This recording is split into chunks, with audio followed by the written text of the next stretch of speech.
Part D ہے ہمارا، اور 88 آیت کی تھوڑی سی میں تفسیر کروں گی، 87 اور 88 کی، کہ دیکھیں اس آیت میں ایک تو بنی اسرائیل کو یہ حکم دیا گیا ہے کہ ابھی وہ مصر سے ہجرت نہ کریں۔ کیوں نہ کریں؟ کہ وہ اپنے گھروں میں رہیں، کیونکہ جب وہ ایمان لائے تھے نا تو ہوا یہ تھا کہ موسیٰ فرعون جو ہے وہ ان کا دشمن ہو گیا تھا، اور اس نے حکم دیا تھا کہ جو لوگ ایمان لائے ہیں ان کو زندہ مت چھوڑو، تو اس لیے حکم دیا گیا کہ وہ اب اپنے گھروں میں رہیں۔ اور دوسری طرف بنی اسرائیل کو اصل حکم یہ تھا کہ وہ نماز مسجد میں ادا کیا کریں، لیکن اب انہیں گھروں میں نماز پڑھنا ان کے لیے عام حالات میں جائز نہیں تھا، کیونکہ پہلے حکم تھا کہ مسجدوں میں جا کر باجماعت نماز پڑھیں، لیکن بعد میں اب چونکہ ان کی جان کو خطرہ تھا تو اس لیے یہ کہا کہ گھروں میں نماز پڑھنا جو ہے وہ بہتر ہے۔ چونکہ اس وقت فرعون کی طرف سے پکڑ دکڑ کا سلسلہ جاری تھا، اس لیے خاص مجبوری کی حالت میں یہ حکم انہیں دیا گیا تھا کہ اپنے گھروں کو مسجد بنا لو اور اپنی نمازیں جو ہے وہ گھروں میں ادا کرو، چاہے جماعت سے پڑھو یا علیحدہ، لیکن گھروں کے اندر پڑھو۔ تو دیکھیں آج ہم بھی تو اسی دور سے گزر رہے ہیں نا، کہ یہ جو وائرس کی وبا آئی ہوئی ہے، تو ہمارے لیے بھی حکم ہمیں یہی دیا گیا ہے نا کہ اپنے گھروں میں نماز پڑھو، مسجدیں بند کر دی ہیں۔ کیوں؟ اس وجہ سے کہ جان کو خطرہ ہے نا، تو جب جان کو خطرہ ہو تو پھر اس وقت عبادت میں بھی تھوڑا سا ریلیکسیشن دے دیا جاتا ہے، کہ ہمیں بھی ریلیکسیشن دیا گیا ہے کہ مرد ہمارے مسجدوں میں نہ جائیں بلکہ گھروں میں پڑھیں اور اپنے گھروں کو مسجد بنا لیں۔ اور ویسے بھی دیکھیں گھر جو ہیں وہ ہمارے ایکچولی مسجد ہونے چاہیے، کیوں کہ سب سے زیادہ عبادت ہماری گھروں میں ہونی چاہیے۔ بعض لوگ مسجد نہیں بھی جاتے، مسجدیں کھلی ہیں تو بھی نہیں جاتے، تو آج دیکھیں اگر مسجدیں بند ہو گئی ہیں تو انہیں یہ سوچنا چاہیے کہ ہم سے کیا کمی کوتاہی ہوئی ہے کہ اللہ نے اپنے گھر کے دروازے ہم پر بند کر دیے۔ تو اللہ سے زیادہ سے زیادہ توبہ استغفار کرنی چاہیے، گھروں کو بھی مسجد بنانا چاہیے۔ نبی کریم صلی اللہ علیہ وسلم کی سنت کیا تھی کہ آپ صلی اللہ علیہ وسلم ہمیشہ سنتیں گھر میں پڑھا کرتے تھے، اور نوافل بھی، تہجد وغیرہ سب گھر میں پڑھتے تھے، صرف فرض نماز جو ہے وہ آپ مسجد پڑھنے جاتے تھے۔ تو اس سے کوئی فرق نہیں پڑتا، ہم بھی جو ہے فرض نماز ہمیشہ مسجد میں باجماعت پڑھنی چاہیے، اور گھروں کو بھی حدیث کا مفہوم ہے نا کہ قبرستان نہ بناؤ، یعنی سنتیں اور نفل گھر میں پڑھنے چاہیے، سنت طریقہ ہے۔ آیت نمبر 88 ہے کہ حضرت موسیٰ علیہ السلام کو تبلیغ کرتے ہوئے بہت مدت گزر چکی تھی نا، جس کے بعد نہ صرف مایوس ہو چکے تھے بلکہ فرعون نے جو ظلم ان پر ڈھائے تھے وہ اتنے انسانیت سوز تھے کہ کوئی انصاف پسند انسان ان کو سزا کے بغیر دینا پسند نہیں کر سکتا تھا۔ نیز یہ تھا کہ ان کو جو وحی سے یہ بھی معلوم ہو چکا تھا کہ فرعون کی قسمت میں ایمان نہیں ہے، اس لیے اب اس نے ان کے حق میں جو ہے ان کے لیے آخر میں بد دعا فرمائی تھی، کیونکہ وحی کے ذریعے انہیں پتہ چل گیا تھا کہ یہ نہیں آئے گا، یہ راہ راست پر نہیں آئے گا، لہٰذا اس کے لیے اب کوشش چھوڑ دو۔ تو پھر انہوں نے اللہ تعالیٰ سے دعا کی تھی کہ اللہ تعالیٰ بس اب ان کے درمیان اور ہمارے درمیان فیصلہ فرما دے، یعنی میرے اور ہارون میرے بھائی کے درمیان اور ان کے درمیان۔ تو پھر اللہ تعالیٰ نے فیصلہ فرما دیا تھا اور عذاب میں جو ہے ان کو پکڑ لیا تھا، یعنی دریا میں ان کو سب کو غرق کر دیا تھا۔ آیت نمبر 89 سے 92 تک دیکھ لیجیے گا۔ اللہ نے فرمایا تمہاری دعا قبول کر لی گئی، اب تم دونوں ثابت قدم رہو اور ان لوگوں کے پیچھے ہرگز نہ چلنا جو حقیقت کار سے ناواقف ہیں۔ اور ہم نے آیت نمبر 90 اور ہم نے بنی اسرائیل کو سمندر پار کروا دیا، تو فرعون اور اس کے لشکر نے بھی ظلم اور زیادتی کی نیت سے ان کا پیچھا کیا، یہاں تک کہ جب ڈوبنے کا انجام اس کے سر پر آ پہنچا تو کہنے لگا میں مان گیا کہ جس خدا پر بنی اسرائیل ایمان لائے ہیں اس کے سوا کوئی معبود نہیں، اور میں بھی فرما برداروں میں شامل ہوں۔ اب دیکھیں اس نے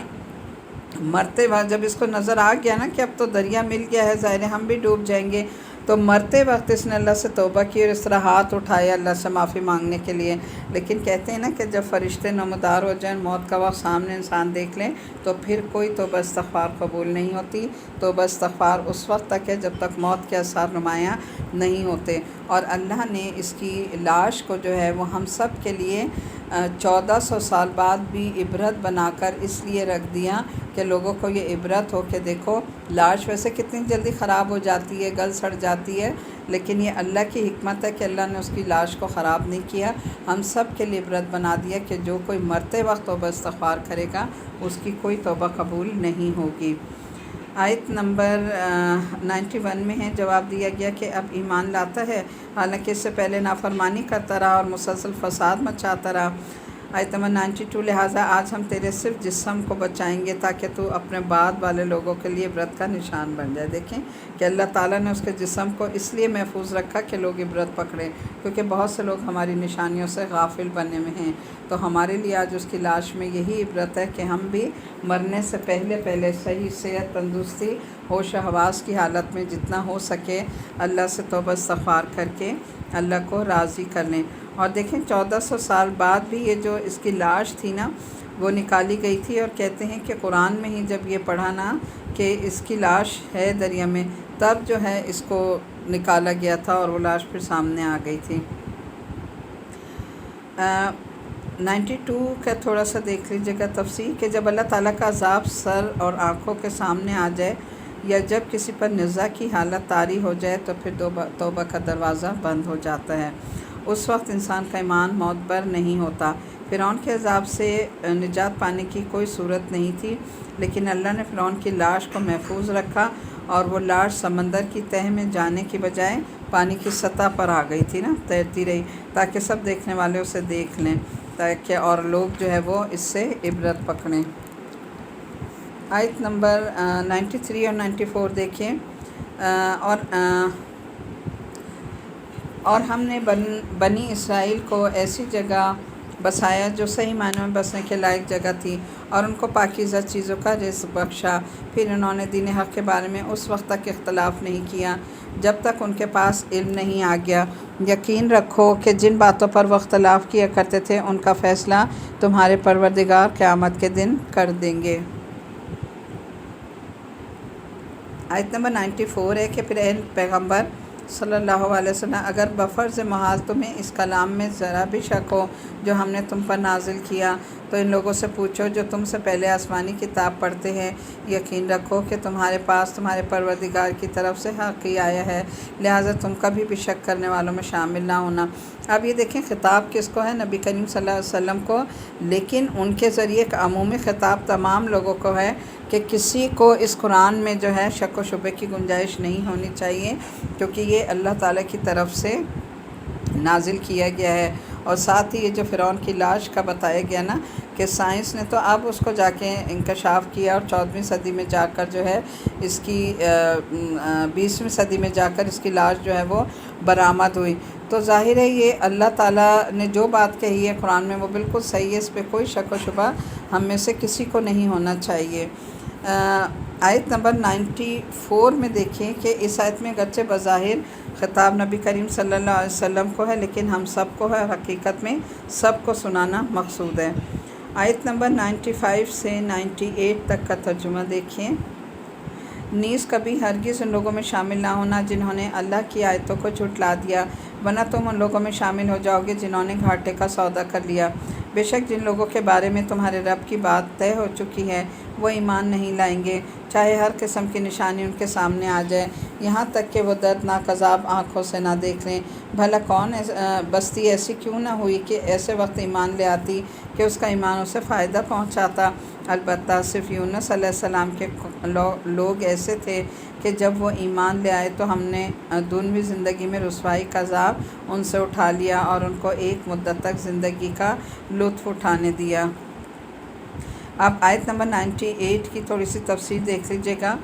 کہ حقیقت یہ ہے کہ کسی انسان کے لیے ایمان لانا اس وقت کارآمد ہوتا ہے جب وہ موت سے پہلے اور عذاب الہی کا مشاہدہ کرنے سے پہلے ایمان لے آئے، لیکن جب عذاب آ جاتا ہے تو اس وقت ایمان لانا کارآمد نہیں ہوتا۔ تو دیکھیں جتنی بھی قوموں پر عذاب آیا نا، ان کے پیغمبر انہیں سمجھاتے رہے، وہ نہیں مانے، لیکن جب عذاب آ گیا تو پھر ظاہر ہے اس وقت اگر وہ مانے بھی تو اس کا کوئی فائدہ نہیں تھا، وہ عذاب پھر ان سے ٹلنے والا نہیں تھا۔ لیکن صرف واحد ایک حضرت یونس علیہ السلام کی قوم ایسی تھی کہ وہ عذاب کے نازل ہونے سے پہلے ایمان لے آئی تھی، اس لیے کہ ان کا ایمان منظور کر لیا گیا تھا اور اس کی وجہ سے ان پر عذاب ٹال دیا گیا تھا۔ حضرت یونس علیہ السلام کا واقعہ یہ ہے کہ جب انہوں نے اپنی قوم کو بہت سمجھایا، بہت ان کو ہر طرح سے کوشش کی، جب وہ کسی طرح نہیں مانے تو ظاہر پیغمبر آخر میں پھر قوم کے لیے بد دعا کرتے ہیں کہ یا اللہ ہم نے اپنی کوشش کر لی، اب یہ نہیں مانتے، اب یہ آپ کا اور ان کا معاملہ ہے۔ تو انہوں نے بھی یہی کیا کہ اپنی قوم کو کہا کہ یہ نہیں مانتے، تو وہ اللہ کے اب ظاہر ہے جب کوئی پیغمبر دعا یا بد دعا کرتا ہے تو اللہ تعالیٰ اس کا جواب دیتے ہیں۔ اب انہوں نے اللہ تعالیٰ کا جو پیغام تھا اس کا جواب آئے بغیر انہوں نے کیا کیا کہ ان کو وہ اس بستی سے نکل کر چلے گئے۔ اب قوم نے جب دیکھا انہیں ایسی علامتیں نظر آئیں کہ جن سے انہیں احساس ہوا کہ حضرت یونس جو تھے وہ سچے تھے، ان کے سچے ہونے کا یقین ہو گیا، تو انہوں نے کہا کہ وہ عذاب کے آنے سے پہلے ایمان لیں، کیونکہ عذاب کی انہیں جو ہے آثار نظر آنے شروع ہو گئے تھے۔ تو پھر وہ جو اللہ تعالیٰ سے انہوں نے بہت زیادہ توبہ استغفار کی۔ کہتے ہیں کہ یہ لوگ جو ہے جنگلوں میں نکل گئے اور بالکل پھٹے پرانے کپڑے پہن لیے اور اللہ کے آگے بہت گریہ زاری کی اور اللہ سے توبہ استغفار کی، تو اللہ نے ان کی توبہ استغفار قبول کر لی تھی اور اللہ نے انہیں معاف فرما دیا تھا۔ آیت نمبر 99 میں ہے۔ اچھا، اس میں یہ بھی ایک چیز ہے نا کہ دیکھیں آج کل ہم سب بھی جو ہے وہ پڑھ رہے ہیں نا آیت کریمہ، وہ یہی ہے نا، حضرت یونس علیہ السلام نے جو مچھلی کے پیٹ میں پڑھا تھا، تو انہوں نے ایک بار پڑھا تھا یا 100 بار، یا اللہ بہتر جانے کتنی دفعہ پڑھا تھا، یہ اللہ کو ہی اس کا علم ہے، ہمیں نہیں۔ تو ہم بھی اگر یہ پڑھ رہے ہیں تو اس کی گنتی پر مت جائیں کہ ہم 1,00,000 دفعہ پڑھیں یا اتنے۔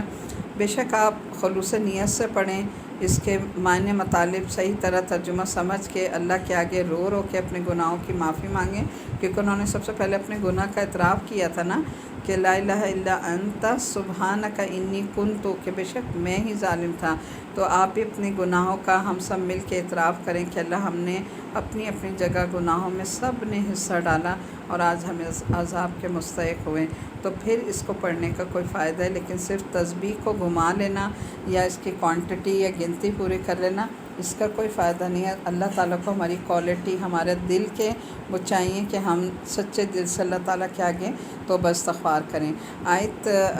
99 میں یہ بتایا گیا کہ اللہ تعالیٰ زبردستی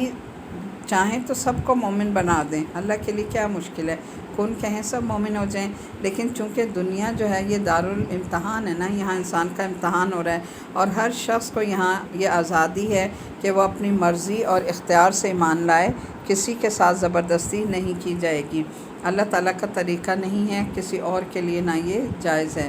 تو آیت نمبر 100 کا ہے کہ 100 اللہ تعالیٰ کے حکم کے بغیر کائنات میں دیکھیں کچھ بھی نہیں ہو سکتا، لہٰذا اس کے بغیر کسی کا ایمان لانا بھی ممکن نہیں۔ لیکن جو شخص اپنی سمجھ اور اختیار کو صحیح استعمال کر کے ایمان لانا چاہتا ہے تو پھر اللہ تعالیٰ اسے ایمان لانے کی توفیق بھی دے دیتے ہیں، اور جو شخص عقل اور اختیار سے کام نہ لے اس پر پھر کفر کی گندگی جو ہے وہ مسلط کر دی جاتی ہے۔ تو ایمان لانے کے لیے اللہ سے دعا کرنی چاہیے کہ اللہ تعالیٰ ہمیں اس کی توفیق عطا فرما، اور ایمان لانے کے بعد بھی ہمیں اللہ تعالیٰ سے توفیق مانگنی چاہیے کس چیز کی، کہ ایمان لانے کے بعد اللہ ہمیں ان چیزوں پر قائم رکھ جو آپ کے احکامات ہیں اور جو سنتیں ہیں، ہمیں کس چیز کی ہمیں توفیق عطا فرما، اطیعوا اللہ و اطیعوا الرسول، کہ ہم اللہ کی اطاعت کریں اور رسول صلی اللہ علیہ وسلم کی اطاعت کریں۔ آیت نمبر 101 میں کیا کہا گیا ہے کہ جو ذات اتنی عظیم کائنات پیدا کرنے پر قادر ہے، اسے اپنے خدائی کے لیے کسی شریک یا مددگار کی ضرورت ہے ہی نہیں، اللہ تعالیٰ کو حاجت نہیں ہے، لہٰذا وہ ایک ہے اور ایک ہے، یعنی اس کی وحدانیت کا اقرار کر لو کہ اس کا کوئی شریک نہیں ہے، وہ ہمیشہ سے واحد ہے اور واحد ہی رہے گا۔ آگے دیکھ لیں، اس میں ہے آیت نمبر ہماری 102 سے 105 تک دیکھیں۔ بھلا بتاؤ کہ یہ لوگ ایمان لانے کے لیے اس کے سوا کس بات کا انتظار کر رہے ہیں کہ اس طرح کے دن یہ بھی دیکھیں جیسے ان سے پہلے کے لوگوں نے دیکھے تھے۔ کہہ دو اچھا تم انتظار کرو، میں بھی تمہارے ساتھ منتظر ہوں، پھر عذاب آتا ہے تو ہم پیغمبروں کو اور جو ایمان لے آتے ہیں ان کو نجات دے دیتے ہیں۔ اسی طرح ہم نے یہ بات اپنے ذمہ لے رکھی ہے کہ ہم تمام دوسرے مومنوں کو بھی نجات دیں۔ اے پیغمبر صلی اللہ علیہ وسلم، ان سے کہو کہ اے لوگو، تم میرے دین کے بارے میں کسی شک میں مبتلا نہ ہو، اور سن لو کہ تم اللہ کے سوا جن کی عبادت کرتے ہو میں ان کی عبادت نہیں کرتا، بلکہ میں اس اللہ کی عبادت کرتا ہوں جو تمہاری روح قبض کرتا ہے، اور مجھے یہ حکم دیا گیا کہ میں مومنوں میں شامل رہوں۔ 104 آیت اور 105 میں ہیں، اور مجھ سے یہ کہا گیا کہ اپنا رخ یکسوئی کے ساتھ دین کی طرف قائم رکھنا اور ہرگز ان لوگوں میں شامل نہ ہونا جو اللہ کے ساتھ کسی کو شریک ٹھہراتے ہیں۔ وَأَنْ أَقِمْ وَجْهَكَ لِلدِّينِ حَنِيفًا وَلَا تَكُونَنَّ مِنَ الْمُشْرِكِينَ کہ میں مشرکوں میں سے یعنی انکار کرنے والوں میں سے نہیں ہوں۔ آیت نمبر 106 سے 109 تک دیکھ لیجیے گا۔ وَلَا تَدْعُ مِن دُونِ اللَّهِ مَا لَا يَنفَعُكَ وَلَا يَضُرُّكَ فَإِن فَعَلْتَ فَإِنَّكَ إِذًا مِنَ الظَّالِمِينَ وَإِن يَمْسَسْكَ اللَّهُ بِضُرٍّ فَلَا كَاشِفَ لَهُ إِلَّا هُوَ وَإِن يُرِدْكَ بِخَيْرٍ فَلَا رَادَّ لِفَضْلِهِ يُصِيبُ بِهِ مَن يَشَاءُ مِنْ عِبَادِهِ وَهُوَ الْغَفُورُ الرَّحِيمُ۔ صدق اللہ۔ اور اللہ تعالیٰ کو چھوڑ کر کسی ایسے من گھڑت معبود کو نہ پکارنا جو تمہیں نہ کوئی فائدہ پہنچا سکتا ہے نہ نقصان۔ پھر بھی اگر تم ایسا کر بیٹھے تو تمہارا شمار بھی ظالموں میں ہوگا، اور اگر تمہیں اللہ کوئی تکلیف پہنچا دے تو اس کے سوا کوئی نہیں ہے جو اسے دور کر دے، اور اگر وہ تمہیں کوئی بھلائی پہنچانے کا ارادہ کر لے تو کوئی نہیں ہے جو اس کے فضل کا رخ پھیر دے۔ وہ اپنا فضل اپنے بندوں میں سے جس کو چاہتا ہے پہنچا دیتا ہے، اور وہ بہت بخشنے والا اور بڑا مہربان ہے۔ اے پیغمبر صلی اللہ علیہ وسلم، کہہ دو کہ لوگو، تمہارے پروردگار کی طرف سے تمہارے پاس حق آ گیا۔ اب جو شخص ہدایت کا راستہ اپنائے گا وہ خود اپنے لیے اپنے فائدے کے لیے ہوگا، اور جو گمراہی کا اختیار کرے گا اس کی گمراہی کا نقصان خود اسی کو پہنچے گا، اور میں تمہیں تمہارے کاموں کا ذمہ دار نہیں ہوں۔ وَاتَّبِعْ مَا يُوحِي إِلَيْكَ وَاصْبِرْ حَتَّى يَحْكُمَ اللَّهُ وَهُوَ خَيْرُ الْحَاكِمِينَ۔ اور جو وہی تمہارے پاس جا رہی ہے تم اس کی اتباع کرو اور صبر سے کام لو یہاں تک کہ اللہ کوئی فیصلہ کر دے، اور وہ بہترین فیصلہ کرنے والا ہے۔ 108 آیت کا ہے کہ یعنی میرا کام جو ہے، نبی کریم صلی اللہ علیہ وسلم کو کیا بتایا جا رہا ہے کہ آپ انہیں کہہ دیں کہ میرا کام جو ہے وہ صرف تبلیغ کرنا ہے، لوگوں کو پیغام پہنچانا ہے، ماننا تمہارا کام ہے، اور تمہارے کفر اور بدعمالیوں کی پوچھ مجھ سے نہیں ہوگی۔ یعنی اس سے ہمیں بھی کیا پتہ چلتا ہے کہ ایک داعی کا کام جو ہے وہ اٹموسٹ کوشش کرنا ہے کہ وہ اللہ کا پیغام لوگوں کو صحیح انداز میں آخر تک پہنچا دے، مرتے دم تک پہنچائے۔ لوگ مانتے ہیں تو ان کی خوش نصیبی، نہیں مانتے تو پھر وہ ان کا اور اللہ کا معاملہ ہے، لیکن کسی کے نہ ماننے سے ہم نے اپنے دین کا کام نہیں چھوڑنا، ہم نے مرتے دم تک اپنے دین کا کام انشاءاللہ کرتے رہنا ہے، اور یہی ہمارا سنت طریقہ ہے، یہ اللہ کا حکم بھی ہے، اور نبی کریم صلی اللہ علیہ وسلم کا مشن بھی ہے کہ ہم قرآن کی تعلیمات لوگوں تک پہنچاتے رہیں۔ آیت نمبر 44 کی تھوڑی سی دیکھ لیجیے گا ڈیٹیل۔ مکی زندگی میں حکم تھا کہ کفار سے پہنچنے والی ہر تکلیف پر صبر کیا جائے، ہاتھوں سے انتقام لینے کی اجازت نہیں تھی۔ اس آیت میں یہی حکم دیا گیا ہے، مطلب یہ ہے کہ ان کافروں کا فیصلہ اللہ تعالیٰ پر چھوڑ دو، وہی ان کے بارے میں مناسب فیصلہ کرے گا، چاہے اس طرح کہ دنیا میں ان کو عذاب دے یا آخرت میں، اور چاہے اس طرح کہ مسلمانوں کو جہاد کی اجازت دے جس کے ذریعے ان کی زیادتیوں کا بدلہ لیا جا سکے۔ تو وَاتَّبِعْ مَا يُوحِي إِلَيْكَ وَاصْبِرْ حَتَّى يَحْكُمَ اللَّهُ وَهُوَ خَيْرُ الْحَاكِمِينَ کہ اللہ تعالیٰ بہترین فیصلہ فرمانے والا ہے۔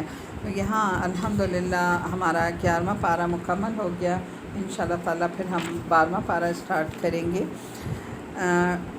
12واں پارہ اسٹارٹ کرنے سے پہلے میں نے آپ سے شروع میں کہا تھا کہ استقبال رمضان کا پروگرام میں اتنے دن پہلے نہیں کروں گی، ہاں انشاءاللہ جب رمضان سے ایک آدھ دن پہلے میں استقبال رمضان پہ لیکچر کروں گی انشاءاللہ۔ تو کل انشاءاللہ تعالیٰ جو میرا لیکچر ہوگا وہ استقبال رمضان پر ہوگا۔ اب روزہ جو ہے وہ جمعے کو ہوتا ہے یا اتوار کو ہوتا ہے، بہرحال یہ کہ رمضان سے پہلے کچھ ضروری باتیں ہیں جو میں انشاءاللہ آپ کے ساتھ شیئر کرنا چاہوں گی، تو ہم تھوڑا سا وہ لیکچر سن لیں گے۔ اس کے علاوہ ایک ایڈوائس آپ کو یہ کرنی تھی کہ جب آپ دورہ قرآن کر رہے ہیں تو پہلے بھی میں نے آپ کو کہا ہے کہ دیکھیں قرآن کا اپنا ادب احترام ہوتا ہے۔ آپ کوئی قرآن اس وقت سمجھ آئے گا جب آپ سارے کام دھندے چھوڑ کر گھنٹہ 2 گھنٹے یا بیچ میں بریک کر کے جس طرح آپ بیٹھنا چاہیں آپ بیٹھیں، قرآن اپنے آگے سامنے کھولیں، پین پینسل ہاتھ میں رکھیں، ہائی لائٹر رکھیں، خاص پوائنٹ کو ہائی لائٹ کرتے جائیں۔ ترجمے والا قرآن آپ کے سامنے ہونا چاہیے، چاہے جس رائٹر کا لے لیں، میری طرف سے کوئی پابندی نہیں ہے، لیکن تفسیر کے اس پر ابھی نہ جائیں، کیونکہ میں بھی مختلف تفاسیر سے کروا رہی ہوں۔ اس میں اگر آپ کنفیوز ہو جائیں گے کہ میری سنیں گے یا باقی دیکھیں گے، تو تفسیر کا بے شک اپنے آگے نہ رکھیں۔ بعد میں آپ کو اجازت ہے جس کی تفسیر پڑھنا چاہیں سننا چاہیں، وہ آپ کی مرضی ہے، لیکن فی الحال صرف عربی اور ترجمہ آپ کی آنکھوں کے سامنے ہونا چاہیے کہ میں کون سی آیت پڑھ رہی ہوں، اس کا ترجمہ کیا ہے، اور تفسیر میں شارٹلی تھوڑی تھوڑی بتاتی جا رہی ہوں۔ انشاءاللہ آگے اللہ نے موقع دیا، اللہ نے ہمیں توفیق دی تو مزید ڈیٹیل میں بھی ہم اس کو انشاءاللہ تعالیٰ پڑھیں گے۔ فی الحال صرف اتنا ہی عمل کیجیے گا، اور اپنے گھر والوں کو بھی اپنے ساتھ بٹھائیں تاکہ قرآن سے وہ گزر سکیں، اور کل کی جو حدیث ہے وہ اپنے ذہن میں رکھیے گا کہ جس گھر میں قرآن پڑھا جاتا ہے اللہ تعالیٰ اس گھر میں کشادگی پیدا کر دیتے ہیں، اس گھر میں فرشتے آ جاتے ہیں، اس گھر میں فرشتوں کا نزول شروع ہو جاتا ہے، اللہ کی رحمتیں اور جو ہے وہ برسنے لگتی ہیں، اور شیاطین وہاں سے بھاگ جاتے ہیں۔ لیکن جس گھر میں اس طرح قرآن مل کے نہیں پڑھا جاتا، وہاں پھر کیا ہوتا ہے، اللہ کی رحمتیں وہاں سے دور ہو جاتی ہیں، اور شیاطین وہاں اڈا بنا لیتے ہیں، فرشتے وہاں جگہ چھوڑ کر چلے جاتے ہیں، اور وہاں کے رہنے والوں کے لیے اللہ اس جگہ کو گھر کو تنگ کر دیتا ہے۔ تو بہت ہی اچھی حدیث ہے، اور حدیثیں تو سب بھی اچھی ہیں، لیکن ہمارے دل میں اترنے والی یہ بات ہونی چاہیے کہ ہم اپنے گھروں کو قرآن سے مزین کریں، اور صرف رمضان میں نہیں، ہمیشہ کے لیے سال کے 12 مہینے قرآن سے اسی طرح اپنا تعلق جوڑے رکھیں۔ اللہ تعالیٰ مجھے آپ کو ہمیں سب کو عمل کی بہترین توفیق عطا فرمائے۔ وآخر دعوانا الحمد للہ رب العالمین، آمین یا الہی آمین۔ ربنا تقبل منا انك انت السميع العليم وتب علينا انك انت التواب الرحيم، وصلى الله تعالى على خير خلقه محمد وعلى آله واصحابه اجمعین برحمتک یا ارحم الراحمین۔ یا اللہ اس قرآن پاک جو کچھ ہم نے پڑھا جو سنا، اس کو ہمارے لیے آسان فرما دے، اور یا اللہ اسے ہماری بخشش اور مغفرت کا ذریعہ بنا دے۔ جو پیارے تجھ تک پہنچ چکے ہیں یا اللہ ان سب کی مغفرت اور بخشش فرما، ان کو اس کا اجر عظیم عطا فرما، اور جو فوت پہلے ہوئے ہیں، جو اب ہوئے ہیں، جو ان دنوں ہوئے ہیں، یا اللہ ان سب کی مغفرت فرما، اور جو کچھ پڑھا ہے اس کا ثواب ان سب کو پہنچا۔ ربنا تقبل منا انك انت السميع العليم، سبحانك اللهم وبحمدك نشهد ان لا اله الا انت نستغفرك ونتوب اليك۔ السلام علیکم ورحمۃ اللہ وبرکاتہ۔